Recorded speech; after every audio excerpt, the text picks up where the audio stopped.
Hello student. कक्षा 12 राजनीति विज्ञान।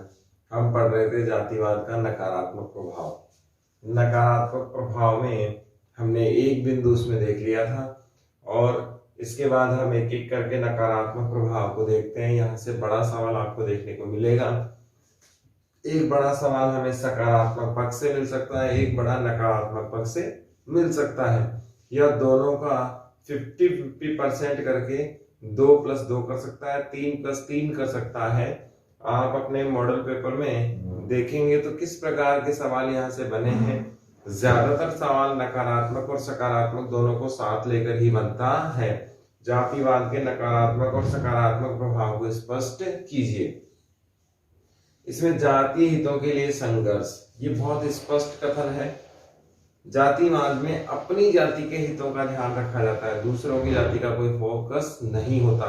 इनका मूल उद्देश्य होता है किसी भी प्रकार से अपने जाति के लोगों को आगे बढ़ाया जाए, अपने जाति के हितों का ध्यान रखा जाए। समाज में वैधानिक तरीके से, गैर वैधानिक तरीके से, यानी कि कानूनी तरीका हो या बिना कानूनी, हर हाल में अपने लोगों के हितों की बात ये लोग करते हैं। इसका नुकसान क्या होगा? जैसे मान लीजिए एक रास्ता है, इसमें दो लोग एक साथ जा सकते हैं, दो लोग एक साथ आ सकते हैं। दो लोग ऑलरेडी यहां से जा रहे हैं और दो लोग उस साइड से भी आगे। अब रास्ते में केवल दो ही लोग निकल सकते थे। अब ऐसे में दोनों का ना तो ये लोग निकल पाएंगे ना ये ही लोग निकल पाएंगे। इसका उचित उपाय क्या होता? एक एक करके दोनों निकल जाते तो दोनों के हितों की पूर्ति हो जाती।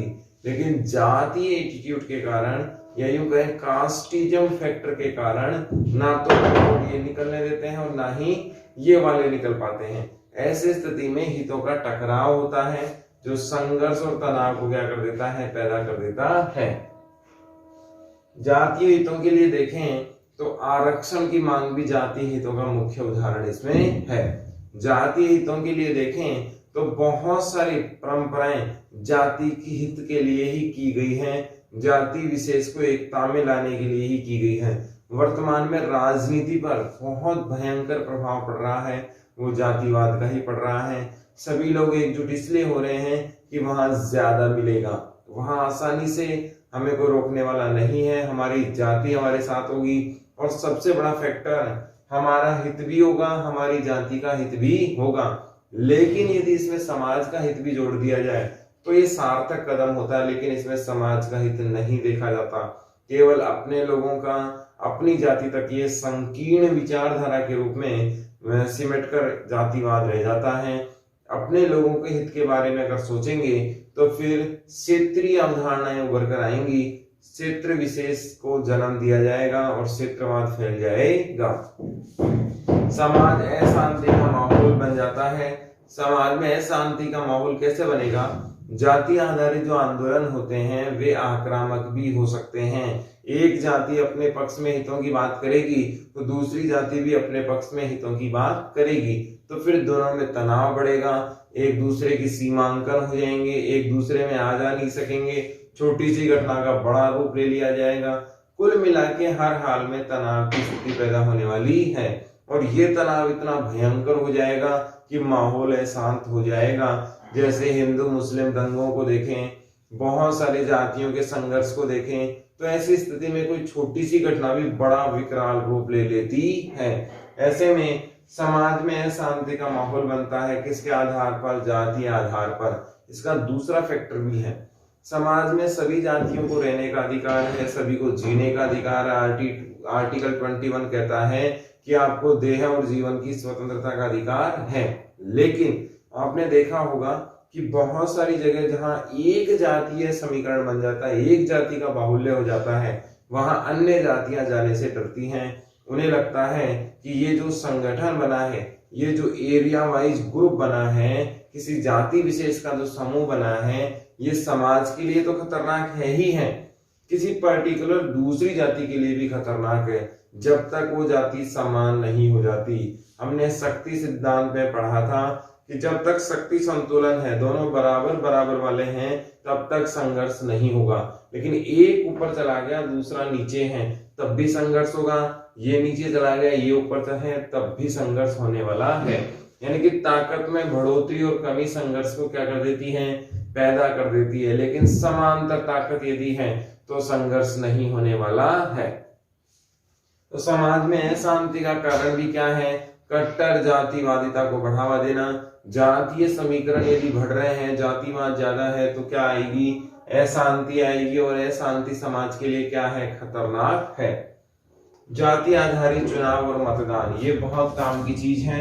आपको याद होना चाहिए कि इसको ध्यान में रखना आपको कि ये सवाल पूछा गया था, जातिवाद का भारतीय राजनीति में चुनाव व्यवस्था पर क्या प्रभाव पड़ा। तो आपको ये ध्यान रखना है, मतदान और चुनाव का आधार भारत में जाति आधारित हो चुका है। हम जब अभी जस्ट इलेक्शन हुए हैं पार्षद के, नगर निगम में चुनाव हुए जयपुर, जोधपुर, कोटा में, यहाँ आपने देखा होगा कि जो पार्षद के इलेक्शन हुए हैं इसमें भी वोट डालने का फैक्टर सब जगह नहीं तो कुछ जगह जरूर जाति आधारित रहा है। उम्मीदवार भी जाति आधारित टिकट दिए गए हैं, मतदान का व्यवहार भी जाति आधारित रहा है। कुल मिला के ये कहें कि ऐसा व्यक्ति होना चाहिए जो हमारी जाति का हो, हमें समर्थन करने वाला हो, क्योंकि हम लोग मानते हैं कि हमारी जाति का व्यक्ति यदि नहीं आया तो हमें समर्थन नहीं मिलेगा, हमारे कार्य नहीं होंगे, राजनीति में हमारी हिस्सेदारी नहीं होगी। इसीलिए जाति आधारित चुनाव व्यवस्था को अपनाया जाता है। मतदान करते समय, ये भी डिटेल से हमने पढ़ा था, भारत में 18 वर्ष के व्यक्ति को मतदान करने का अधिकार दिया गया है। हम जानते हैं इससे पूर्व 21 वर्ष की आयु थी, जो घटाकर कितनी कर दी गई है? 18 वर्ष कर दी गई है 61वें संविधान संशोधन में। 61वें संविधान संशोधन में कितनी कर दी गई है? 21 से घटाकर 18 कर दी गई है। ये मतदान की आयु एडल्ट वोटिंग सिस्टम भी कहलाती है। वयस्क की जो परिभाषा, एडल्ट की जो परिभाषा है वो 18 साल मानी जाती है कि 18 साल का वह व्यक्ति जो भारत का नागरिक है, जिसका मतदाता सूची में नाम है और उसके पास एक वैलिड आईडी प्रूफ है, जिससे हम परिचय पत्र, आधार कार्ड वगैरह किसी के रूप में भी जान सकते हैं, तो वो भारत में मतदान कर सकता है जिस क्षेत्र का वह निवासी है, जहां की मतदाता सूची में उसका नाम है। ये मतदान वो किस आधार पर करता है? उसका मुख्य आधार है अपनी जाति के व्यक्ति को ज्यादा प्रेफरेंस देता है। यदि उम्मीदवारों की लिस्ट में उसकी जाति का व्यक्ति है तो ये स्वतंत्र लोकतंत्र के लिए सही चीज नहीं है, क्योंकि जाति आधारित विभाजन देश के लिए तो खतरनाक है ही है, लोकतंत्र के लिए भी क्या है? खतरनाक हो जाता है। राष्ट्रीय हित और भावना में कमी, इसको यदि हम देखें तो देश में सबसे ज्यादा इंपॉर्टेंट चीज क्या है? राष्ट्रवाद, देश प्रेम, देश की हित की भावना। लेकिन जैसे ही हम राष्ट्रीय हितों को छोड़कर जातीय हितों पर आते हैं तो राष्ट्र हित की भावना में क्या आ जाती है? कमी आ जाती है, और हम अपने हितों की बात करने लगते हैं, समाज के हितों को छोड़ देते हैं, जाति के हितों की बात करने लगते हैं। कुल मिलाकर हमारा उद्देश्य विस्तार से संकीर्ण में आ जाता है। वह व्यवस्थाएं जो पूरे देश के लिए होनी चाहिए थी, हमारी भावना पूरे राष्ट्र के हित के होनी चाहिए थी, समाज के हित के लिए होनी चाहिए थी, वो किसके लिए हो जाती है? जाति विशेष के लिए होकर रह जाती हैं, जो हमारे लिए तो खतरनाक है ही है, पूरे देश के लिए भी खतरनाक है। ये जातिवाद इस प्रकार से हम समझ सकते हैं। मान लीजिए एक पेड़ है और ये इसका तना है। अब हम इस जाति के हैं तो हम केवल इसी की सुरक्षा की बात करेंगे, जबकि सुरक्षा किसकी होनी चाहिए थी? संपूर्ण देश की। ये देश क्या है? पेड़, और ये क्या है? जाति, और ये क्या है? हम। तो यानी कि इस पूरे देश को बचाने की बात करनी चाहिए थी, इस पूरे पेड़ को बचाने की बात कर रही थी। हम एक डाली को बचा रहे हैं जो हमारे लिए तो खतरनाक है ही है, पूरे देश के लिए भी क्या है? खतरनाक है, क्योंकि जब पेड़ ही नहीं रहेगा तो हमारा अस्तित्व तो रहेगा ही नहीं। इसीलिए जातिवाद के कारण राष्ट्रीय हितों और प्रेम में की भावना में क्या आई है? कमी आई है। उस हिसाब से अगर हम देखें तो राष्ट्रहित होना चाहिए, राष्ट्र प्रेम होना चाहिए, उसे हम क्या कहते हैं, राष्ट्रवाद कहते हैं। राष्ट्रवाद का अर्थ क्या है, सीधा सा अपने राष्ट्रीय हितों को बचाए रखना है, अपने देश के प्रेम की भावना या राष्ट्रवाद, राष्ट्र के लिए समर्पित होना राष्ट्रवाद कहलाता है। और हर व्यक्ति को अपनी मातृभूमि से प्रेम होना ही चाहिए, क्योंकि जननी जन्म भूमस्य ये भी रामायण का महत्वपूर्ण अंश है। भगवान राम जब वनवास जाते हैं तब वो अपनी मातृभूमि की कुछ अंश लेकर जाते हैं, मिट्टी कुछ लेके जाते हैं और उसकी आजीवन 14 वर्ष तक पूजा करते रहते हैं, आने के बाद भी उसको नमन करते हैं। तो राष्ट्रहित, राष्ट्र प्रेम की भावना में जो कमी लाने का काम किया वो किसने किया है, जातिवाद ने किया है। इसमें अगला देखें, लोकतंत्र के हितों में कमी, ये बात हम यहाँ कर चुके हैं। लोकतंत्र में स्वतंत्र प्रतिस्पर्धा होनी चाहिए, स्वतंत्र चुनाव होना चाहिए, इंडिविजुअल कार्य होना चाहिए और एक निष्पक्ष व्यवहार होना चाहिए, पक्षपात का सामना नहीं आना चाहिए। लेकिन जातीय हितों के कारण उम्मीदवार का चुनाव किसके आधार पर होता है, जातिवाद के आधार पर होता है। मतदान का व्यवहार किस आधार पर होता है, जातिवाद के आधार पर होता है। ये सब फैक्टर्स एक नेगेटिव फैक्टर की तरफ जाते हैं। जो हमने उत्कृष्ट आदर्श अपनाया लोकतंत्र, जिसमें प्रत्येक व्यक्ति को समानता मिलती है, स्वतंत्रता मिलती है, अधिकार मिलते हैं, आदर्श जीवन यानी कि बहुत अच्छा जीवन व्यक्ति को अगर मिल सकता है तो वो किस में मिल सकता है, लोकतांत्रिक व्यवस्था में मिल सकता है। लेकिन इन लोकतांत्रिक व्यवस्थाओं को दूषित करने का काम जातिवाद जैसी संकीर्ण विचारधाराओं ने किया है। जातिवाद है, भाषावाद है, क्षेत्रवाद है, रूढ़िवाद है, बहुत सारी चीजें ऐसी हैं जो हमारे लोकतांत्रिक व्यवस्था को क्या कर रही है, नुकसान पहुंचा रही है। रूढ़िवादिता, रूढ़िवादिता एक प्रकार से विचारधारा है।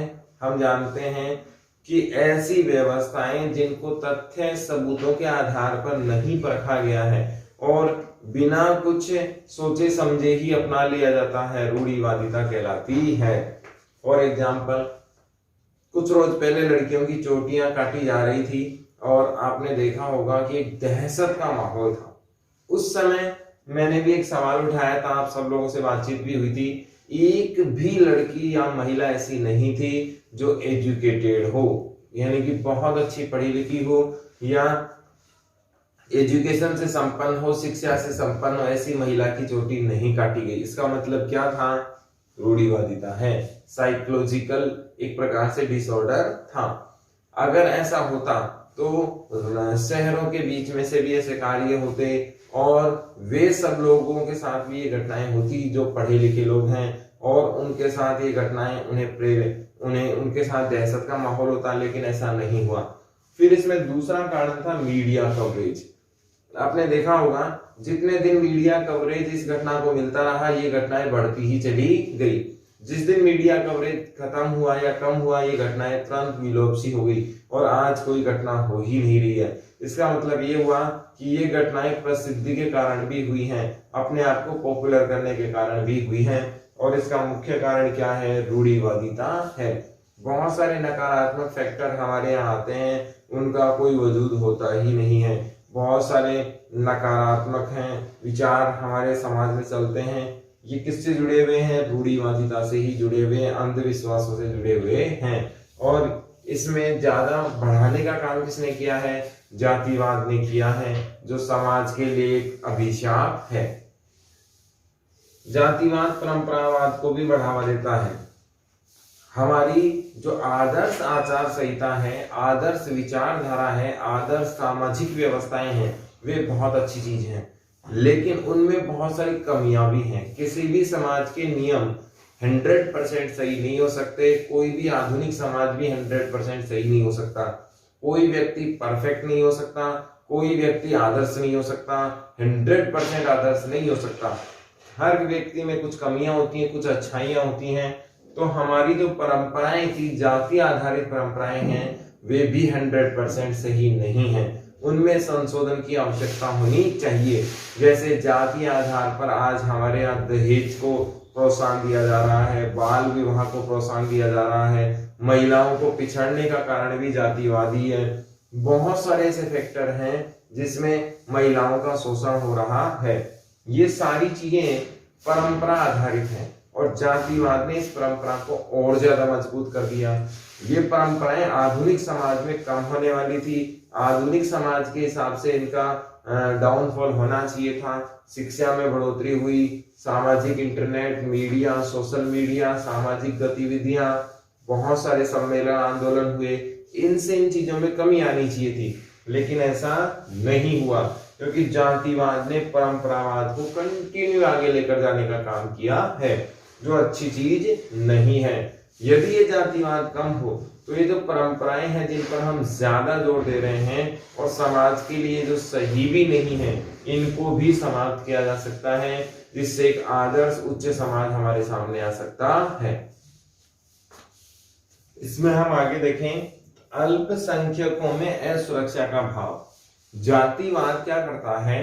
संगठन बनाता है, संयोजन बनाता है, समुदाय बनाता है और उस समुदाय में इतना जबरदस्त एकीकरण होता है कि वे एक दूसरे के हितों में तो साथ देते ही देते हैं, जब आवश्यकता नहीं होती तब भी वे साथ देते हैं। तो वो एक आक्रामक हिंसा के रूप में काम करने लगता है, अराजक तत्वों के रूप में काम करने लगता है और बाकी सभी लोग एक सामान्य प्रतिक्रिया से भयभीत होने लगते हैं कि इसके साथ यदि हमने ऐसा काम किया तो ये जाति वाले लोग इसका समर्थन में आ जाएंगे और इसके गलत तरीके पे भी इसका क्या देंगे? साथ देंगे, जो हमारे लिए क्या हो जाएगा? अहितकारी हो जाएगा। जो संख्या में कम लोग हैं उनको भी जीने का अधिकार है, उनको भी सामाजिकता में रहने का अधिकार है। समाज का हर वर्ग अपनी स्वतंत्र इच्छाओं की पूर्ति करने के लिए स्वतंत्र है, लेकिन जातिवाद के कारण अल्पसंख्यक जो समुदाय है वह अपने आप को असुरक्षा की भावना से ग्रसित मानता है। कुल मिला के ये कहा जा सकता है कि जातिवाद कहीं न कहीं एक प्रकार से वर्चस्व में बढ़ोतरी करता है। कुछ लोगों का वर्चस्व समाज में हो जाता है, जो अच्छी चीज नहीं हो सकती। सरकार पर दबाव, ये आपको याद रखना है। जातिवाद जब चरम पर होता है तो किसकी तरह काम करने लगता है? दबाव समूह की तरह काम करने लगता है। ये जातीय समीकरण है या जातिवाद है, ये मतदान के रूप में सरकार पर प्रेशर डालते हैं कि यदि आपने ऐसा नहीं किया तो आपको परिणाम भुगतने होंगे।